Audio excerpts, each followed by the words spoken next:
देखिए, मेरे पिताजी, मेरी माताजी, मेरी पूरी फैमिली, हम अखनूर के पास हमारा गांव है सोल टांडा, वहाँ के रहने वाले हैं। 2016 से 2021 5 साल लगातार बहुत कठिन परिश्रम मीरा ने किया और मैंने भी काफ़ी जो अपनी ट्रेनिंग पैटर्न्स हैं उसमें काफ़ी बदलाव किए हैं। तो 20 साल बाद हिंदुस्तान का एक मेडल आया है। बदलाव आप देख सकते हैं। जो आज की सरकार है वो बहुत अच्छा काम कर रही है स्पोर्ट्स में। मैं खुद नेशनल कोच हूँ 9 साल से, तो जो पिछले 5-6 साल हैं इसमें सरकार ने बहुत काम किया।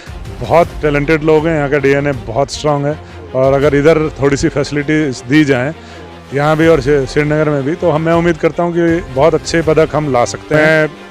2 दिन से जम्मू में हूँ। मैं यहाँ स्टेडियम में गया, मुझे देख के बहुत दुख हुआ कि सरकार ने वेट लिफ्टिंग के लिए कोई फैसिलिटी यहाँ बनाई नहीं है। आपका कोई ऐसा प्लान है, आप अपना कोई एकेडमी या कोई इंस्टीट्यूट यहाँ पर खोलना चाहते हैं ताकि जम्मू के यूथ को, जम्मू कश्मीर के यूथ को जो है वो आपसे डायरेक्ट सीखने का मौका मिले? जी, मैं बहुत प्रयास कर रहा हूँ। मैं अपनी जो मेरी ज़मीन है गाँव में उस पर खोलने का प्रयास कर रहा हूँ। मुझे सरकार की तरफ से थोड़ी मदद चाहिए। मैं खुद और मेरे जो कज़न ब्रदर्स हैं, हम टोटल 7 भाई गवर्नमेंट जॉब में हैं स्पोर्ट्स कोटे से। नमस्कार, आपका स्वागत है जम्मू लिंक्स न्यूज़ में और मैं हूं विशाल शर्मा।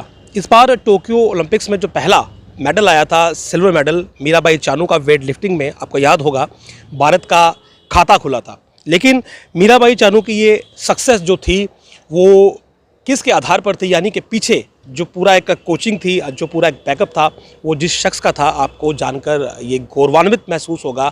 वो जम्मू के अखनूर से थे और उनका नाम है विजय शर्मा। मेरे साथ इस समय मौजूद हैं और इस समय आपके स्क्रीन पर होंगे। सर, आपका बहुत बहुत स्वागत है जम्मू लिंक्स न्यूज़ पर और जम्मू आने पर भी आपका खैर मकदम। सर, सबसे पहले यही जानना चाहूँगा कि किस प्रकार ये जो एक सक्सेस यहाँ पर आपने पाई टोक्यो ओलंपिक्स में, और कोचिंग में आपने ऐसा क्या वहाँ पर एड ऑन किया कि मेडल जो था वो वहाँ पर आया?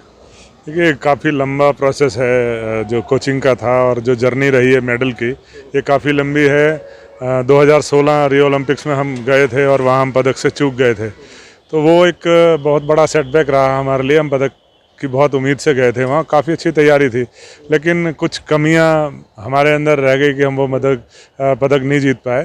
तो 2016 से 2021 5 साल लगातार बहुत कठिन परिश्रम मीरा ने किया और मैंने भी काफ़ी जो अपनी ट्रेनिंग पैटर्न्स हैं उसमें काफ़ी बदलाव किए, जिसका रिज़ल्ट हमें ये मेडल देखने के लिए मिला गया। मेरे टोक्यो में सिल्वर मेडल प्राप्त हुआ और ये देश के लिए और मेरे लिए भी बड़ी खुशी की बात है। एक लंबी जर्नी एक अच्छे सुखद अंत हुआ, उसका परिणाम के साथ हुई, तो ये बड़ा एक अच्छा हो रहा है। हमारे व्यूवर्स इस बात को लेकर काफ़ी उत्सुक हैं कि आप जम्मू से हैं, आप जम्मू से ताल्लुक़ रखते हैं, तो मैं चाहता हूं कि आप ज़रा अपना बैकग्राउंड बताएं और जम्मू से आपका जो कनेक्शन है उसके बारे में। देखिए, मेरे पिताजी, मेरी माताजी, मेरी पूरी फैमिली, हम अखनूर के पास हमारा गांव है सोल टांडा, वहाँ के रहने वाले हैं।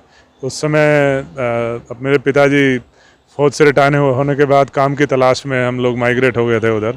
मेरी पढ़ाई लिखाई वहीं हुई है और मैंने खुद स्पोर्ट्स किया है। इंटरनेशनल लेवल तक मैंने एशियन चैम्पियनशिप पार्टिसिपेट किया है। तो आपको पता है कि रोजी रोटी की तलाश में सब लोग माइग्रेट होते हैं। वहाँ हमारे पिताजी ने हमारे ऊपर काफ़ी मेहनत की, अच्छे स्कूल में पढ़ाया और साथ में स्पोर्ट्स भी कराया। तो हाँ जी, यूपी में गाज़ियाबाद ज़िले में मैं खुद और मेरे जो कज़न ब्रदर्स हैं, हम टोटल 7 भाई गवर्नमेंट जॉब में हैं स्पोर्ट्स कोटे से। तो मैं आया था इधर और मैं आज काफ़ी लोगों से मिला और मेरे इस बारे में काफ़ी बात हुई। मैंने उनको सबको ये बताया कि अगर हम लोग मेहनत करते हैं तो स्पोर्ट्स एक बहुत अच्छा फील्ड है, इसमें बहुत अच्छा कैरियर है। जॉब्स की बहुत ज़्यादा, मतलब स्पोर्ट्स कोटे में बहुत सारी जॉब्स हैं, रेल में, आर्मी में, बीएसएफ, सीआरपी, गवर्नमेंट बहुत सपोर्ट कर रही है। तो मैं ये जो जिन लोगों से मिला हूँ, मैंने रिक्वेस्ट की अपने बच्चों को स्पोर्ट्स कराएं, जिससे गलत आदतों से बचेंगे और उनको एक बेहतर फ्यूचर मिलेगा। जम्मू कश्मीर की बात करें तो यहाँ पर भी बहुत से युवा हैं जो स्पोर्ट्स में जाना चाहते हैं, और विशेषकर कश्मीर की बात करें तो वहाँ की परिस्थितियाँ ऐसी हैं कि बहुत बार सरकार ने कहा कि युवाओं को बंदूक छोड़कर स्पोर्ट्स की तरफ आना चाहिए।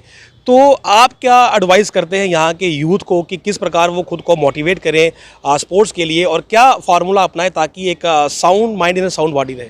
देखिए, मैं 2 दिन से जम्मू में हूँ। मैं यहाँ स्टेडियम में गया, मुझे देख के बहुत दुख हुआ कि सरकार ने वेट लिफ्टिंग के लिए कोई फैसिलिटी यहाँ बनाई नहीं है। इस बात का मुझे बहुत दुख हुआ।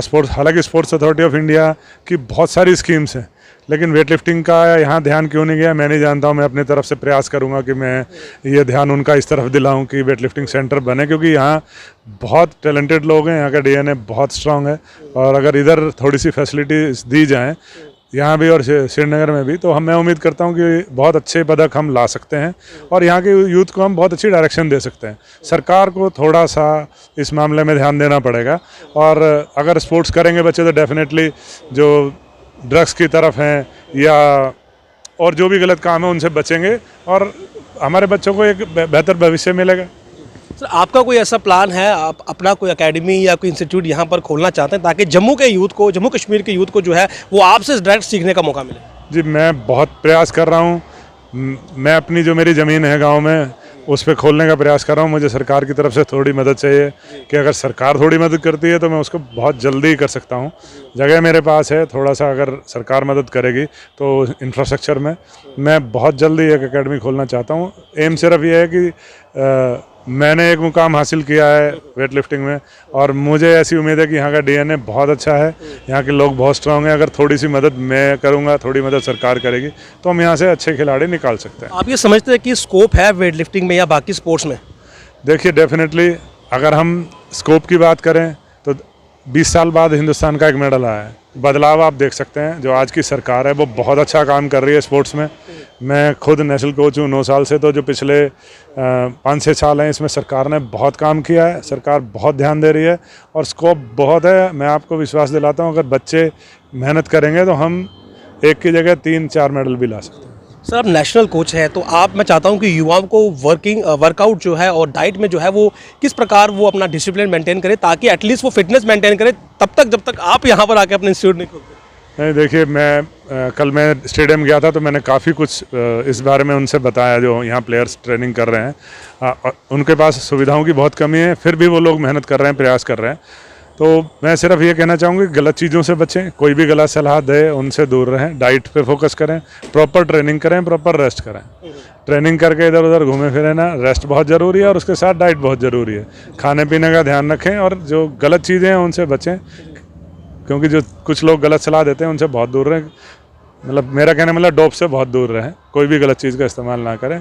अगर आपको अच्छा भविष्य जीना है, आप अगर मेहनत करेंगे तो सफलता आपके हाथों में होगी। सर, सरकार से क्या एक्सपेक्टेशन है और क्या एडवाइस देते हैं सरकार को, विशेषकर जम्मू कश्मीर के परिप्रेक्ष्य से, ताकि यहाँ पर स्पोर्ट का इंफ्रास्ट्रक्चर और एक अच्छा स्कोप जो है वो स्पोर्ट्समैन को मिले? मैं आपके माध्यम से जो स्पोर्ट्स मिनिस्टर हैं उन्हें रिक्वेस्ट करना चाहूँगा कि वो थोड़ा सा वेट लिफ्टिंग की तरफ और ध्यान दें। कुछ स्पोर्ट्स की एकेडमीज़ कल मुझे पता चला है कि इधर स्पोर्ट्स अथॉरिटी ऑफ इंडिया ने खोली हैं, लेकिन वेट लिफ्टिंग की तरफ भी अगर वो थोड़ा सा ध्यान देंगे तो मुझे उम्मीद है कि हम यहाँ से बहुत बेहतर टैलेंट और बहुत अच्छे मेडलिस्ट निकाल सकते हैं। जी, शुक्रिया। तो ये थे विजय शर्मा, ये नेशनल कोच हैं वेट लिफ्टिंग के, और जो सिल्वर मेडल आया था मीराबाई चानू का उसमें इनका बहुत बड़ा योगदान था और अब जम्मू कश्मीर में ये अपनी एकेडमी खोलना चाहते हैं। बहुत बड़ी बात है, ये बहुत बड़ी अचीवमेंट रहेगी, लेकिन सरकार से मदद की उम्मीद रखते हैं। जाहिर सी बात है, जब कुछ बड़ा करने वाला कोई सोचे तो सरकार को एक कदम आगे बढ़ाकर उसका सहारा जो है वो बनना चाहिए। तो सरकार से इन्होंने सीधे ये उम्मीद जताई है कि इस नेक काम में सरकार भी आगे बढ़ेगी ताकि जम्मू कश्मीर का वो युवा जो गलत रास्ते पर निकला है, जो बंदूक उठा रहा है, वो स्पोर्ट्स की तरफ जाए, शांति भी हो जाएगी और कहीं ना कहीं युवाओं को एक सही रास्ता, एक सही मार्ग मिलेगा जिससे जम्मू कश्मीर का नाम भी अंतर्राष्ट्रीय स्तर पर चमकेगा। आप देखते रहिए जम्मू लिंक्स न्यूज़। नमस्कार।